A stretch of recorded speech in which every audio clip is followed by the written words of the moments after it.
There should be something on the screen there.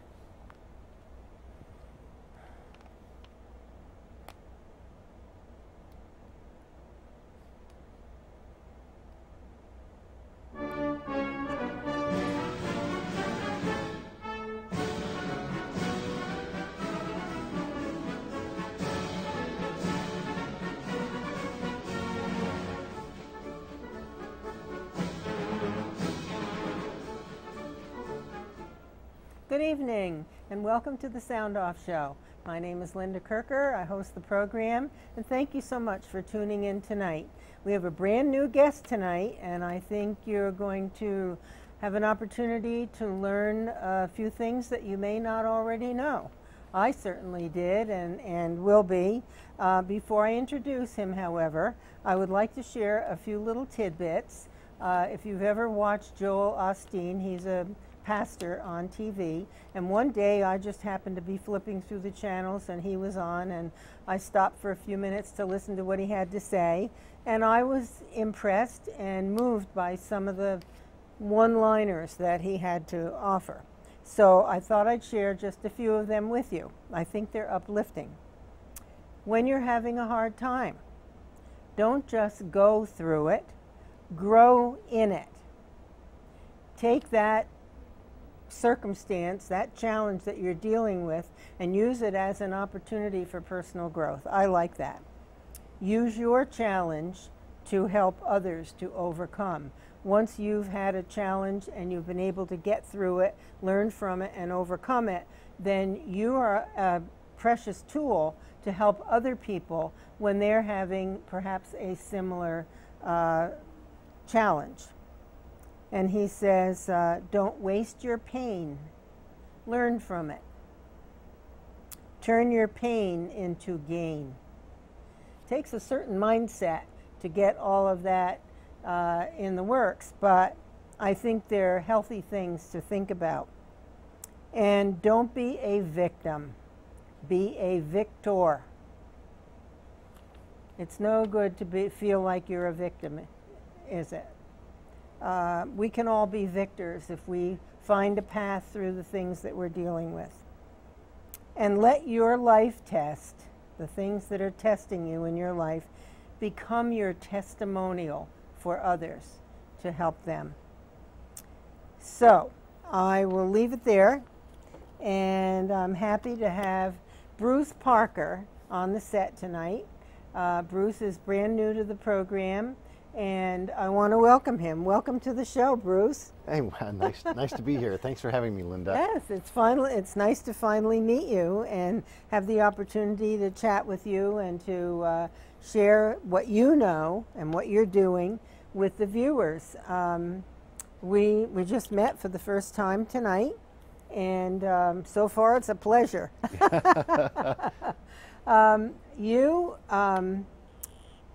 You are with Watchdog or Vermont Watchdog or watchdog.org. I'll get it. And why don't you tell us a little bit about your background, how you came to Vermont, and what you're doing here. Okay. Well, watchdog.org, which is sometimes called Vermont Watchdog because we have reporters who report on state news and public policy in about 20 different states. Mm-hmm. And so there's Vermont Watchdog, there's Ohio Watchdog, there's a number of other states. And we're a national news organization, and we are a publication of a nonprofit group called the Franklin Center for Government and Public Integrity. And the focus of watchdog.org is to ramp up coverage of state news, state public policy, especially since in the last decade, in the last 15 years, newspaper circulations have declined. Traditional newspaper readership has gone down, and as a result, a lot of those newspapers and news bureaus have made cuts, and typically what they cut is state house reporting or state and local government coverage. And so the Franklin Center saw an opportunity there, and in 2009 they founded Watchdog and began to expand into these states because they really believe that state and local government are a place where citizens can make a real difference. Oh, absolutely. And they think that that's just a place where if you bring transparency and accountability to the process, you can make a lot of difference. And so it's very important to cover state and local government, but there's been a drop off of that nationwide, and so we're hoping to fill that gap. That's wonderful. I really like that concept because the states initially were to be empowered through our Constitution. The federal government wasn't meant to be this massive, expansive, expensive entity that it's become. The states, with their own separate governments, were supposed to be sovereign and pretty much self-functioning and controlling of their own states. And now I think we have so much federal government that the people aren't even really tuned into their state anymore, you know, and I think shining a light on that again is a really smart thing to do, and it's closer to the people than the federal government. So whatever it is that you're reporting on, like several of the things we're going to talk about tonight, it hits the heart and the minds of the local people. So I Definitely. Thank you for what you're doing. It's fun reporting. I enjoy it. Well, in fact, this brings me to a little bit of my background of how I got here. I've been a reporter here in Vermont for less than a year and a half now. I came up here a year ago in May. Prior to that, I was an education writer and with a little bit of journalism there as well. I used to write educational materials for business books. So I would write a lot of business cases about various business organizations, and then I would also write articles. All of these appeared in books, and then learning materials that went with those business books for college students. So when you say business books, is this for students in a business curriculum? Correct, at the college level. So like an introduction to marketing, introduction to management, introduction to advertising, general business, business communication, organizational behavior, a whole range of business intro-level college types of books. I was a contributing writer for those, and so writing materials about articles, business cases, and then learning materials that went with that material. So I did that for a little more than 10 years before I came up here. So would you then at that time include, when you say business cases, is that like what do I want to say, when it's constitutional, what is it called, when they're not focusing on just the Constitution when it's being taught to law students, but cases. So you know, not legal, case law. Not legal. No, it wasn't legal cases. It was no, but business cases of circumstances, like examples of a business doing something that would become discussed throughout the entire book. So you would take, say, for example, Costco, and something that Costco had done for over a couple years, maybe a marketing plan, maybe something they were doing in management, and I would write lengthy, in-depth articles that were introduced at the beginning of the book and reintroduced every few chapters, and then the teacher would teach that business case as they taught the curriculum throughout the entire semester. Wow. And so these were lengthy, in-depth looks at different areas of a business's operations. You must know a lot. Well, I think I did learn some pretty good research skills, because I always went into a lot of these, without a whole lot of knowledge about a particular business or what they were doing, and I had to do a lot of research to find out what they were doing, and then make that interesting to college students and other readers. So sure, good for you. Yeah, that sounds really interesting. So you did that for a period of time. Yeah. In Ohio. Yeah, originally from Ohio, and then a few years ago, I started to think that I might want to be a reporter, and I started to think about, what would I like to report on, and I realized that I'd always had an interest in state government. I just always thought it was interesting. I liked state and local politics and thought, why don't I start looking around and seeing what types of jobs might be available in that? And I came across Watchdog, and I was kind of thinking that maybe they would have a news bureau, maybe in Ohio or Indiana or someplace. And at the time they didn't, but they said, we have Vermont open. Would you like to go to Vermont? And I said, I hear it's beautiful up there, and I could use some maple syrup and some fall foliage. And I said, sure enough, I'll go up there and I'll start reporting on it. It's a beautiful state. There's no denying that. Wait until the fall. Oh, you've been here for a fall. Yeah. Last fall was my first fall, and my last winter, which was, or my first winter, and that was, 0-degree temperatures. I love that. It's the 90 degrees that gets me. Well, but being from the Midwest, I had never experienced, nearly 2 straight months of 0 degrees. Oh, really? We occasionally get to 0, but not like okay. like this. So. All right. So I give you credit for when you're in a niche in the work world, and then you have the confidence to branch out and try something new. I love that. I call it getting out of your comfort zone to stretch your mind and your experience in life, and the place where you are is different, and the people you meet. It's a whole adventure.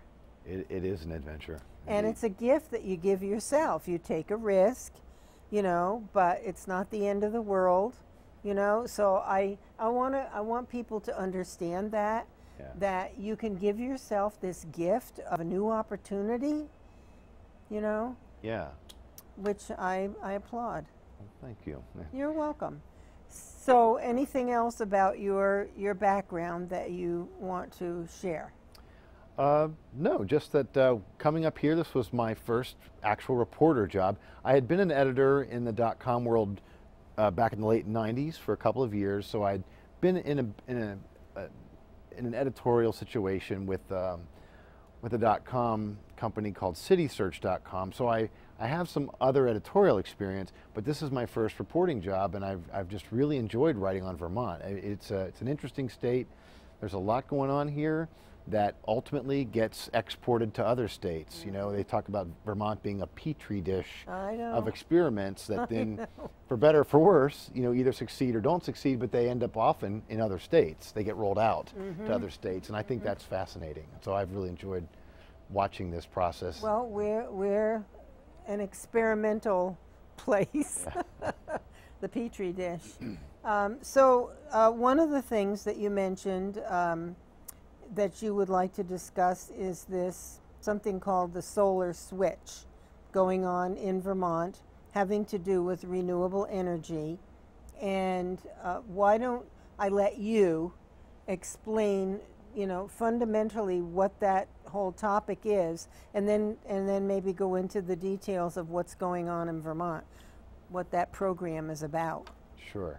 So I think this all starts by remembering that we've just passed a renewable energy law this year, Act 56, that is going to require the state of Vermont to build a whole lot of solar farms and wind farms, because we're going to really go green as an economy, as a state. And so we're at the beginning of expansion. We're going to have a whole lot of, like I said, wind and solar primarily. And this is going to be somewhat controversial for a lot of different reasons. People don't necessarily enjoy seeing, 1/3 of the mountains covered with wind turbines, for example, which has been discussed by David Blittersdorf, the head of All Earth Renewables, has talked about in the future we can expect 1/3 of our mountain ridge lines to be covered with wind turbines. A whole lot of acreage is going to have to be plowed and paved over so that we can have all these solar arrays across the state. So this is creating some controversy, and we're just at the beginning of all of it. How, just a broad question, how are the average citizens of this state going to benefit from the ridge lines being, you know, 1/3 of them covered with windmills, and a lot of our landscape being covered with solar panels? How does that benefit the average person? It's a great question, and I think the answer that it's coming up pretty much universally in almost every town where this is being discussed is people are asking that question. How does this benefit our town, our property values, Yes. for example, our pristine landscapes? People live in Vermont because of they love its beauty, they love nature, and they love that it's pretty much undisturbed. And then all of a sudden, we're talking about a lot of disruption here and a lot of disturbance to forests, farmlands, and so townspeople are asking this question: what is that going to be worth to us in our town to surrender this part of our farms or this part of our forest? And I think they're just the beginning of asking this question, and there seems to be a lot of pushback, a lot of the not in my backyard Oh, I've seen that. kind of pushback as these developers start to move in and pick sites. One of the things I was wondering about, first of all, you mentioned the value of the properties that are nearby, which is an issue that people have brought up, nearby the development of these things. The next thought is, how are individual energy costs going to be affected? We have some of the highest in New England, if not the country, right now in Vermont. And I know that we'll get into this later, but when Vermont Yankee was in existence here, they could manufacture a kilowatt of energy for 4 cents, all right? And the starting costs for wind and solar were somewhere between 20 and 30 cents a kilowatt, as I understand it. So if you're being forced, as the energy companies are, to incorporate a huge percentage of their energy portfolio in renewable sources, even by 2032, I think it is. That's only, what, 17 years away. And they have to have, is it 50%? Something like that. It's in here somewhere. But it starts at 55% in 2017, and by 2032, 55% in 2017. 2 years? 2 years, and then it ratchets up, so that in 2032 it'll be 75% of their portfolio will be renewables. Holy mackerel. So it's a big ramp up. What that's telling us, is it not, that they're expecting a huge expansion of these developments of solar and wind over the next year and a half or so.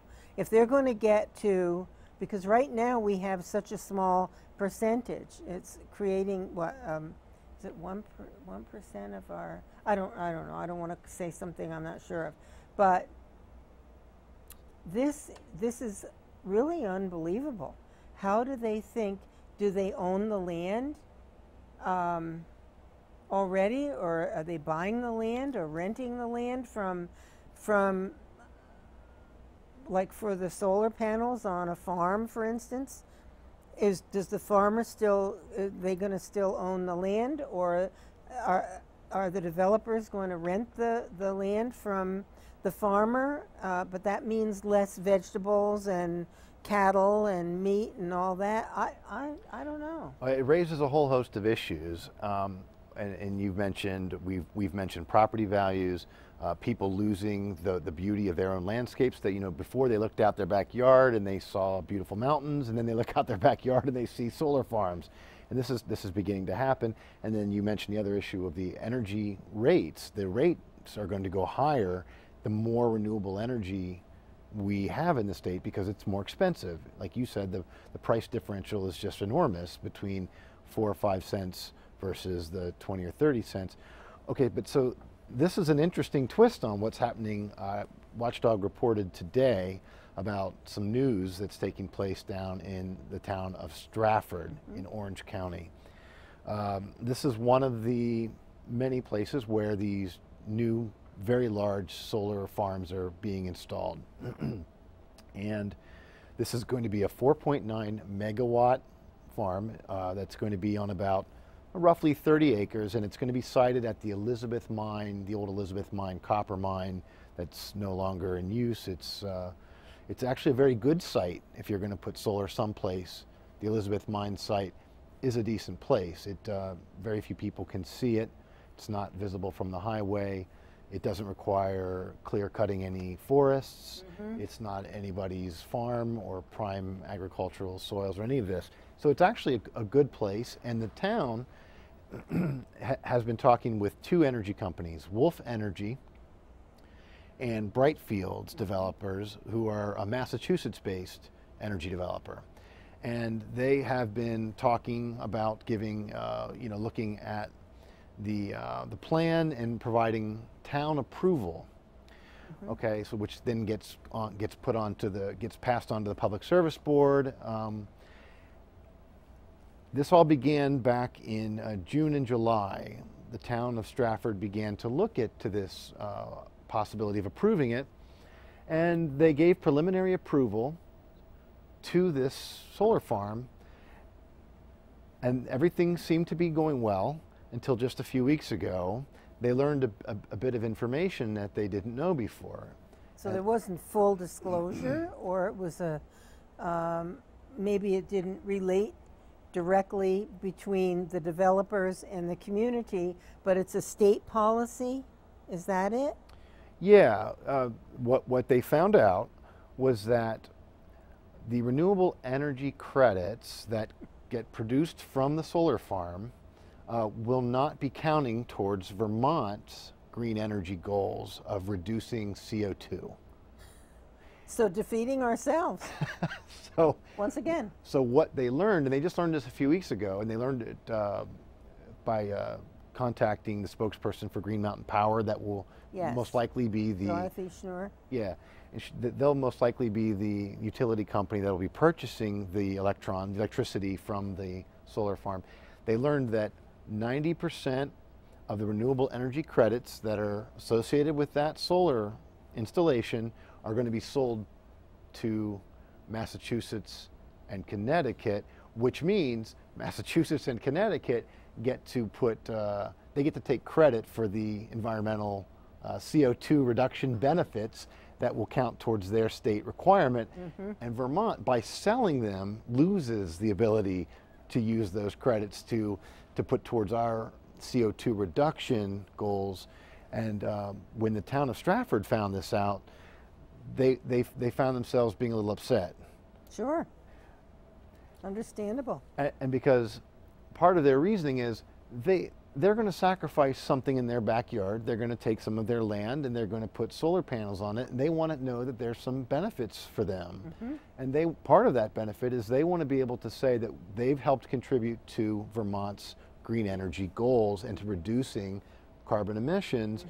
And then they find out they won't even be able to say that because Massachusetts is going to be able to say it, and Connecticut is going to say it because they purchased the RECs, and then they have the actual right for those claims. Does that credit, the need for that credit, come from a standard that's been set by the federal government for carbon reduction, or is that their own state goal, or do you know?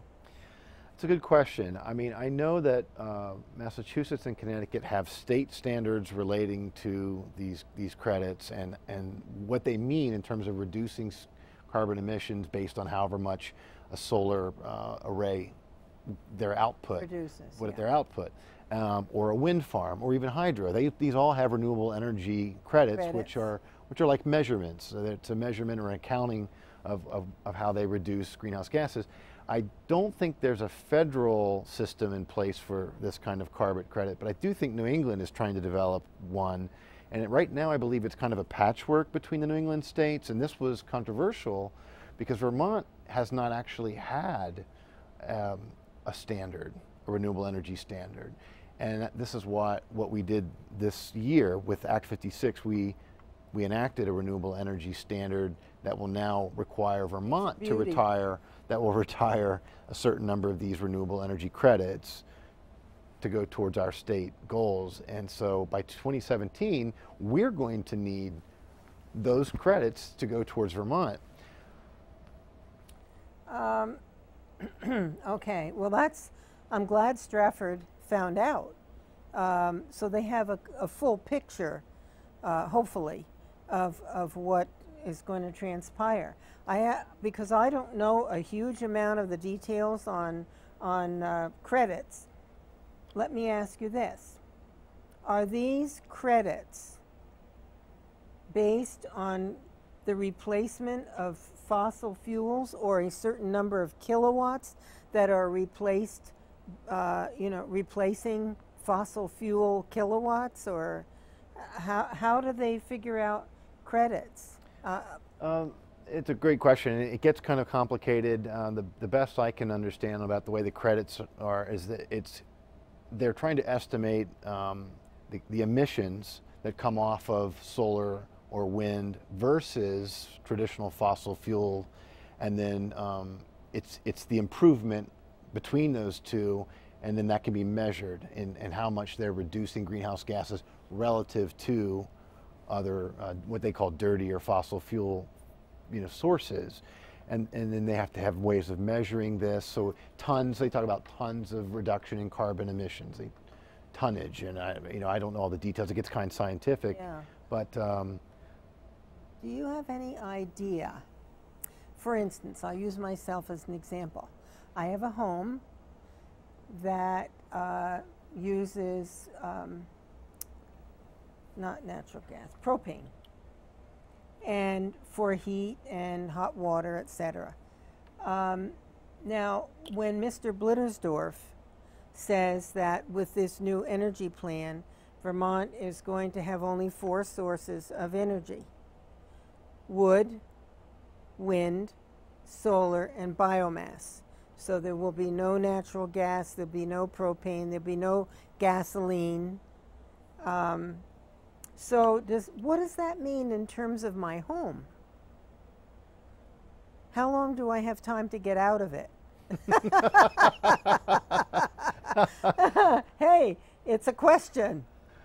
Because you might need to have Mr. Blittersdorf on the that's program. That's a great idea. And ask him that question, because it is a radical shift. And when you start to think about how radical a shift that would be, it's hard to know exactly how it could even happen and how it would happen. And this is where I think they're trying to build it out incrementally over a 15 to 17 year period. They are doing it incrementally. Yeah, but by 2017, you have to have 55? 55. Oh my God. They have about 42 or 43 now, Green Mountain They do. Power's current portfolio, which consists of a range of solar, hydro, what else do they include? Wind, probably biomass, and wood burning. I know they do wood. Now I'll tell you something. All those are part of it. I have 2 neighbors who use these wood boiling or wood burning furnaces, outdoor type things. The smoke that comes, and the scent, the odor, aroma, whatever you want to call it, that comes from those into my house, through the woods to my house, is unbelievable. And I've never said anything to them. I don't complain. I just deal with it. But what are they going to do about that? I know you don't have the answer. You can't. Good questions. These are great questions. I do have another question, Mm-hmm. and that has to do with, okay, I mentioned individual energy costs. What happens if a farm becomes covered with solar panels? All right? How does that affect the tax base of the community? You know, all of the properties are assessed a value.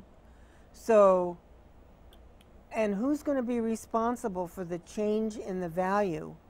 And who's going to have to pay that? Will it be more? Will it be less? I mean, I don't know, and I'm sure you don't know either. These are all of the questions that are swirling around all of this, because so many of these are going to be built, and it is going to have these impacts. And only now are we beginning to have these discussions about what is this real, because it's here, it's now here, and they're beginning to do it. But the discussion should have been occurring prior, but then the projects probably never would have happened, and that's why nobody knew. And that may be true. Let me get to the meat of this story now, where this gets really interesting. I'll try to keep quiet. No, this is good. But this is where the story gets really interesting, because Green Mountain Power needs to sell those RECs, those renewable energy credits, out of state, because they make a lot of money off of that. So utility companies make $50 million annually on selling RECs out of state. So Green Mountain Power, the Vermont Electric Co-op, BED maybe, they all sell RECs out of state from Vermont's various solar and wind projects. And they generate $50 million annually for the entire utilities. For the state?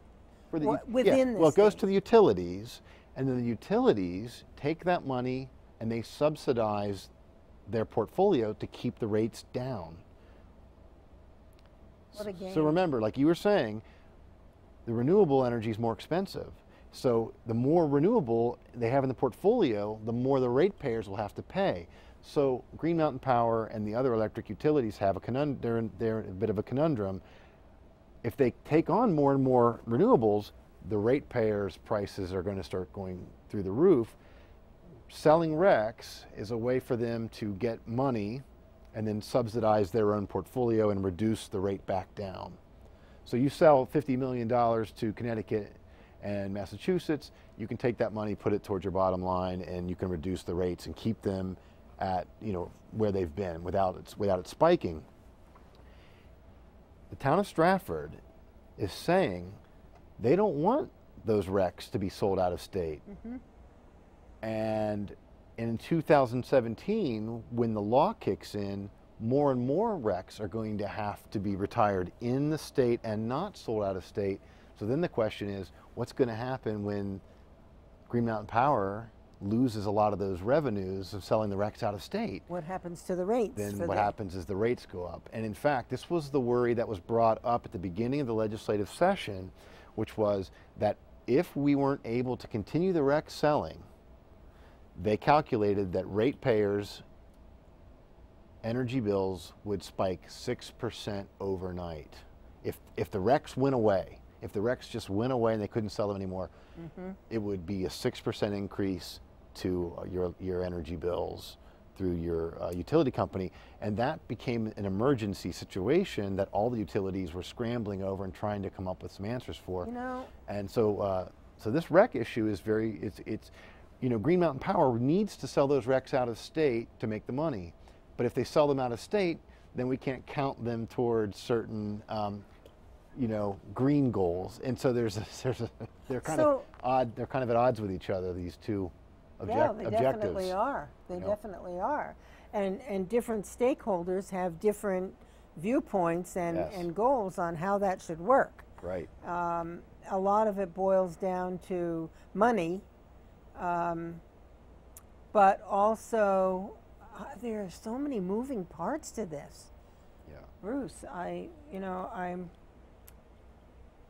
anything else that you wanted to share about that situation in Stratford? Yeah, I just want to share one excellent quote from the story I wrote. And one of the people I interviewed for the story was John Freitag, who was the chair of the select board of the town of Stratford. Mm-hmm.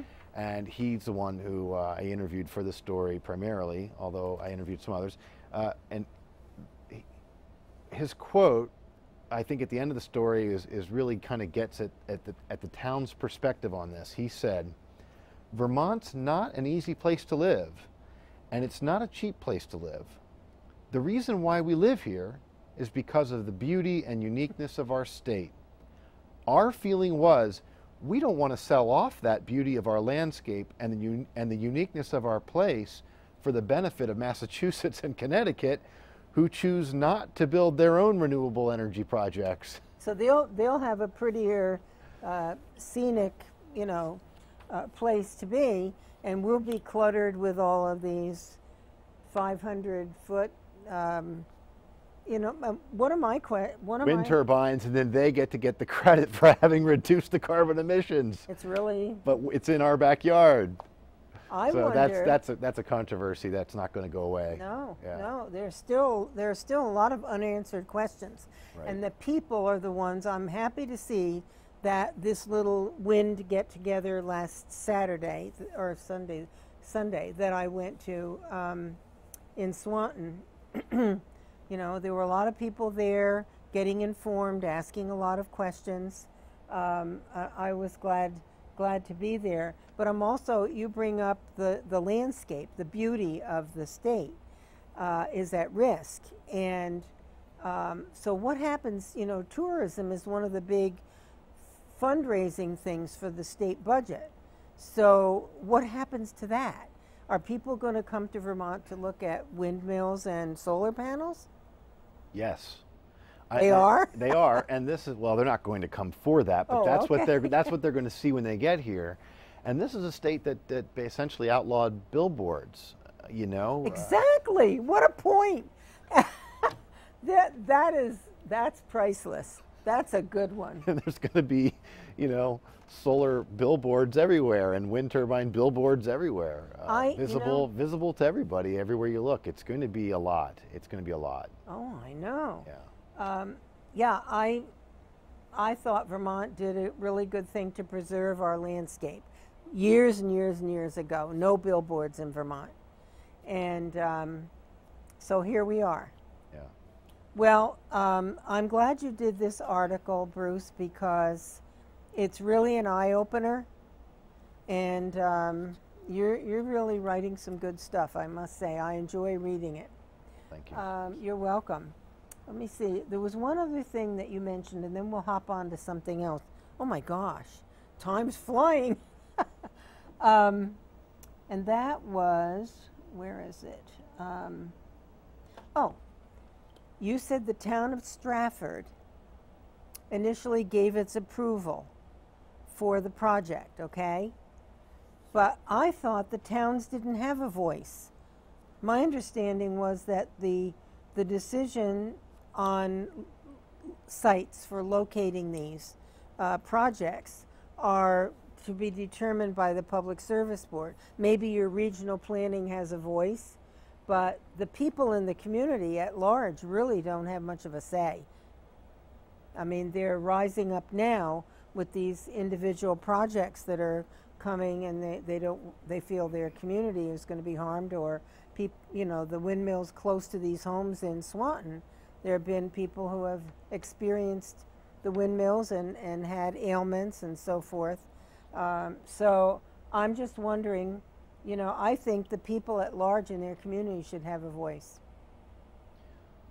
And my understanding is that the way it is now, ultimately the Public Service Board will have the ultimate say. Yeah. And if they don't like the protests coming from certain towns, they will trump the voice of the town by saying that the solar panels or the wind farm is in the public good of the state, and so your local objections really could be overridden very quickly and easily if they don't see real value in your protest. Now, you do have a voice. I mean, you do get to report on what your problems and objections might be, but in the end, will they be heard? In the end, you ultimately don't have the final say, and I think that's pretty much the way things are now, and that's a controversy all in itself. Yeah. Why isn't there local control over these siting issues? Yeah, is it our community or isn't it? Right. That was great. Thank you so much. Very informative. I enjoyed that. Well, I didn't like hearing everything, but I'm glad to know it. It goes against my grain. I think if someone has property and wants to buy a windmill for their own use and put it up there and it's not harming anybody else, I say spend your money, enjoy the wind, And, you know, more power, more, no pun intended, more power to you. That's a good one. How did I do that? But other than that, you know, oh, never mind. It's not about what I think. Okay. Although often it is on this show. Okay. So, let's see. We talked about Next topic. Are we on to the retirees and the affordability crisis for, yes. for retirees now? Let's do it. Yes. Okay. We got time for one more? Yeah, maybe two. We'll Okay. see. Go ahead.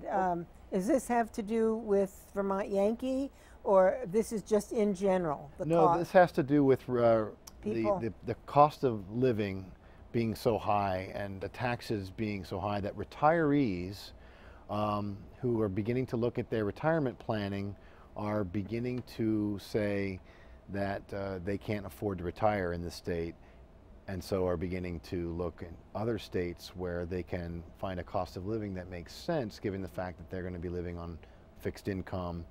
And so I've begun writing a series of these stories of people who are fleeing Vermont, often lifelong Vermonters, sometimes born here, lived most of their lives here, and then they start to begin their retirement planning and they say, we can't stay. And they hate that, but after looking at the numbers and their taxes and the costs, they decide that they have to actually go to more affordable states. And so I've been, I want to say that I'm going to mention a couple of people that I reported on who've had this. But before I get there, I wanted to cite a couple of facts from Kiplinger's that has a retirement guide that they update every year, and they go state by state and they say which states are better for retirees and which states are harder on retirees. How detailed is that? Because I'd like to get a hold of it. I haven't seen the entire guide, but there's summaries of it on the internet that are excellent.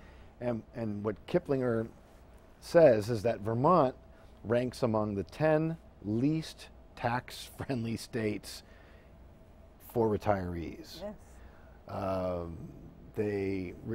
We tax most forms of retirement income, including Social Security. We offer no tax breaks for seniors.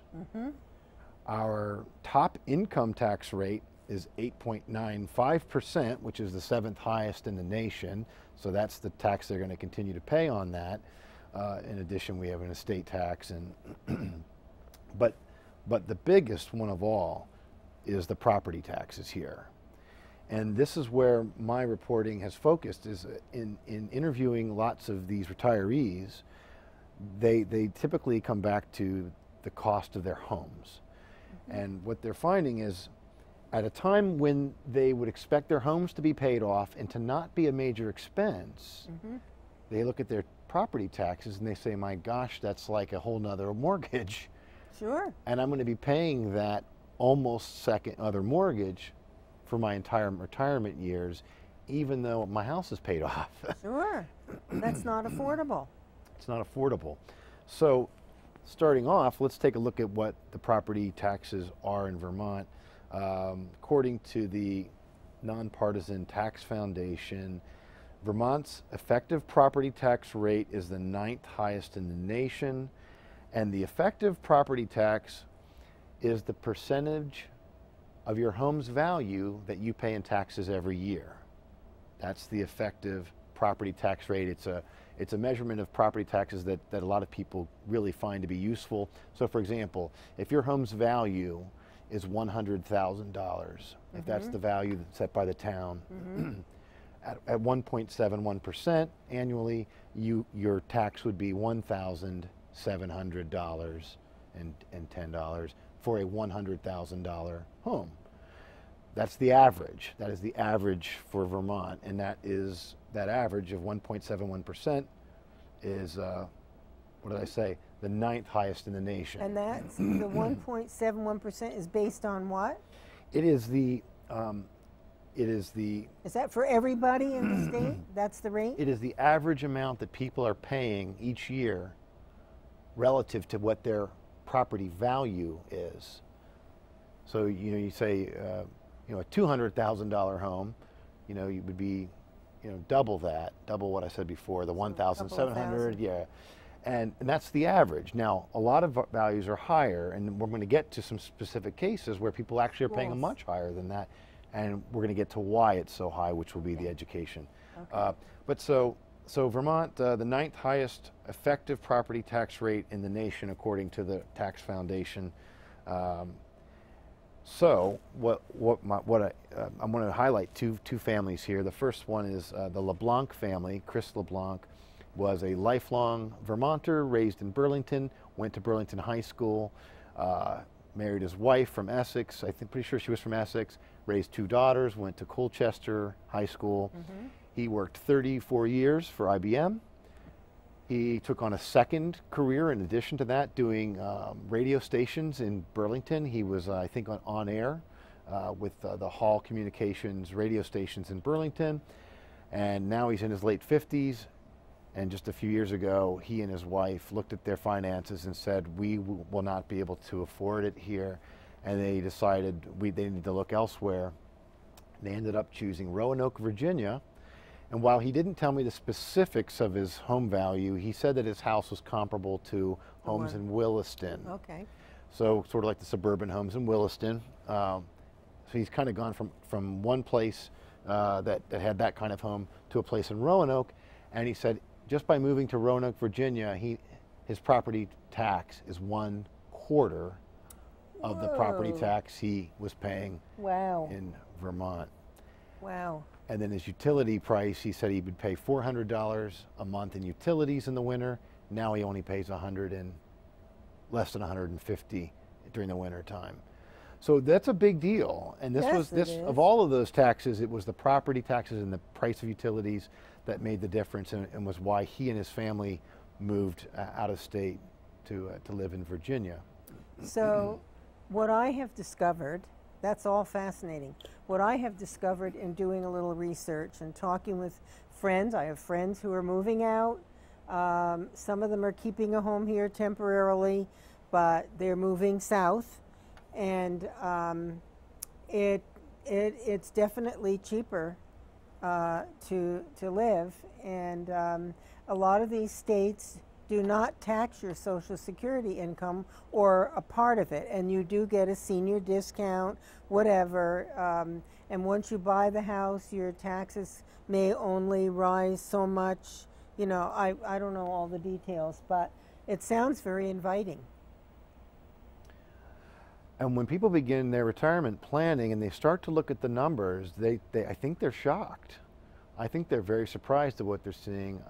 Everybody knows Vermont's cost of living is high, but when you sit down and look at those numbers for retirement, when you have a fixed income, I think people are sort of choking on the numbers and saying, I won't be able to retire here, even if I want to. And I've got a couple more stories. Sure, one real quickly was interestingly, back at the election last November, I was interviewing people who were voting in Montpelier. And a number of people, I'd say, who are you going to vote for and why? And one person really stuck with me. This was a lifelong Democrat who said that he was in his mid to late 50s and was beginning his retirement planning. And he said, this was the first time I'm ever going to vote for a Republican.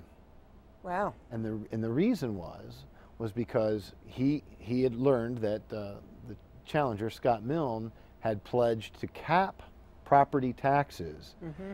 And he said to me, I've never voted Republican, but this is one time I'm going to, because if I don't get this property tax problem here that I'm having with my home fixed, I won't be able to retire here in Vermont if this doesn't get changed fast.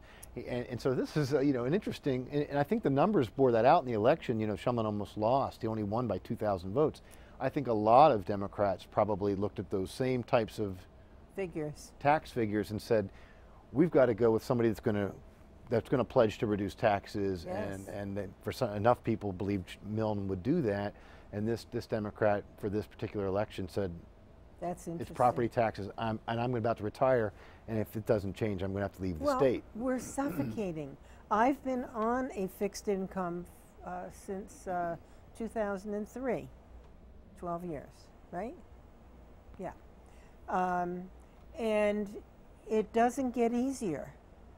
And I'm finding too, well, I looked at some senior communities down south. They're, developments with a lot of activities and everything. I'll make this quick. And they're filling up like crazy. They're building out to the point where they can't build anymore. They're going like hotcakes. So I find that very interesting. Okay, well, so the final person that I interviewed for this story about retirees leaving the state was Greg and Susan Lapworth from Middlebury. And remember I told you that the average percentage was 1.71% on average that Vermonters are paying in their property taxes relative to what their value is. Yeah. Well, in Middlebury, Greg and Susan Lapworth, their home is valued at $300,000 by the town. Appraised, yep. It's appraised at that. Their annual property tax, excuse me, is $8,400 a year. Woo! Or 2.8% of the home's value. So annually they're paying 2.8% of their home's value, and they have not left yet. They are still deciding, but they told me that based on those numbers, they do not think that it makes sense to their budget to pay 2.8%, which would be $8,400 a year. That's $700 a month. $700 a month for their retirement years. And last year, they decided to test out the market, and they put their home on the market to see if there would be any buyers. And one thing he relayed to me is that when people began to look at the property taxes on his home, their eyes were bugging out, and they were saying $700 a month. That's like a mortgage and a half. Then what do? You have to lower the price of your property. Just to sell it. Yeah, and when you're in retirement, it's a time of life that you've worked hard all your life, and you've managed to pay off your home, but you want to be able to do at least a few things to have some fun and not be burdened by all of this high taxation, high energy costs, high property costs, the whole gamut. So I get it. I get it. That's very interesting that you did the research on individual families, and that backs up, what the issues are. It's real. Yeah, it's real. It helps to take the data and combine it with real life stories, real Vermonters who are really going through these things and experiencing the problems with these policies.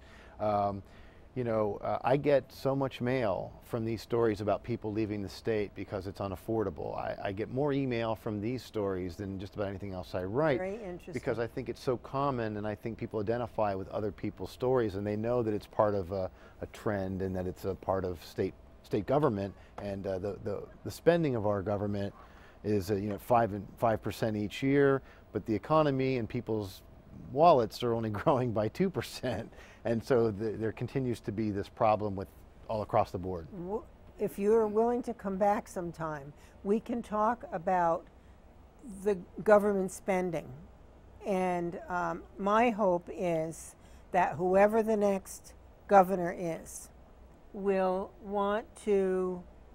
plan to audit the departments of government for efficiency, accountability, duplication of services, all of these things, and get a handle on what we're spending, what we're spending it on, and what kind of benefit or value the taxpayers are getting. It would be really useful to do that. Yes, it would. And then it's interesting, with this taxes and the property taxes, last November, almost everybody agreed, whether, on both sides of the aisle, that the election was almost like a referendum to lower property taxes. And what did they do in the legislature? They raised it a penny on the residential. And that came to the how homestead. much? The homestead property tax rate was raised a penny from 98 cents to 99 cents per $100 of property value. So they've raised the rate, and they also raised the commercial property rate And the as well. second homeowners, the people who own a second home here, pay a higher rate. They raised that. And so here's the Vermonters, the voter going to the polls and saying, we want lower property taxes, and what did they end up doing? They're not listening. They didn't listen. They continue to spend. One of the this is a little off topic, but one of the biggest problems is accepting all of the federal one-time money, the grants, and then a program, oh boy, we have so many $1 million, we can start a new program, okay? But that money came in for 1 year. And then who has to cover the cost of keeping that program going and keeping those salaries for those people and their benefits and everything going? It's you and me. It's the Vermont taxpayer. Yeah.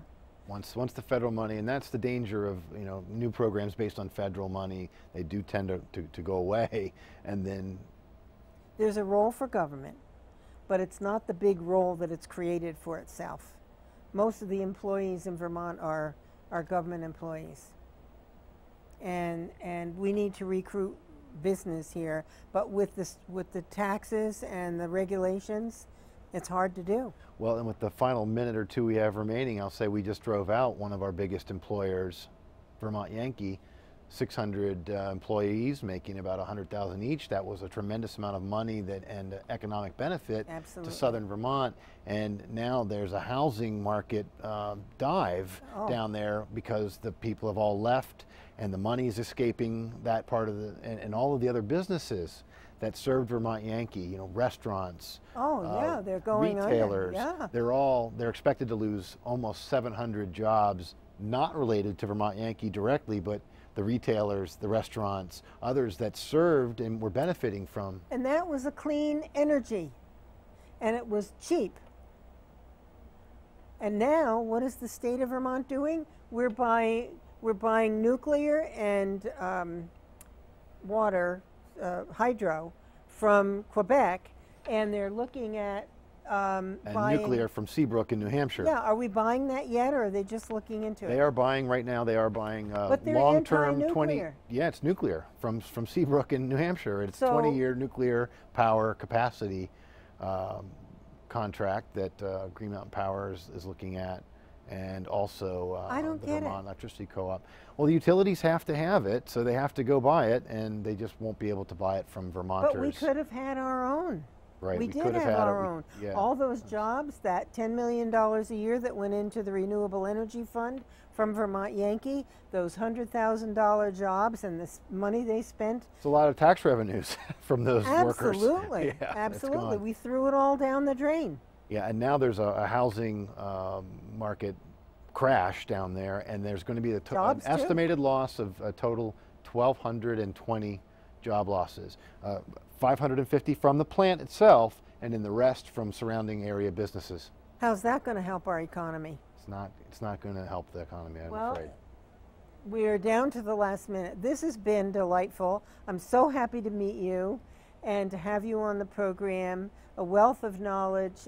We're so lucky to have you here in the state doing your due diligence to do research, without a political bent, just the facts, ma'am. Just the facts, ma'am. Remember that? Or you're too young, probably. I might be a little young. I'm not sure. Yeah. But this has been wonderful, and I know I'm going to get feedback. We covered so much. I can understand people not calling in. They don't want to lose anything, So I hope you will come back. I'd love to talk in further depth about the situation down in Windsor County, and I'm sure there'll be other advancements through the issues that we've just been talking about, changes taking place. And so anything you want to tell people how to reach you quickly? Just watchdog.org, or you can even go to vermontwatchdog.org, and then you can find us on Facebook and on Twitter. And if you like the kind of reporting that we've been discussing tonight, you'll like Watchdog. Well, it's been great. You're a great person to have in the state, and I hope you stay for a long time. Well, thanks for having me, Linda. Oh, you're welcome. So, folks, I think it's time to wind down. Thank you so much for tuning in, and I'll see you again next week with a very interesting personal story for someone that I think you'll find great. So good night, have a great week ahead, and I'll see you next week.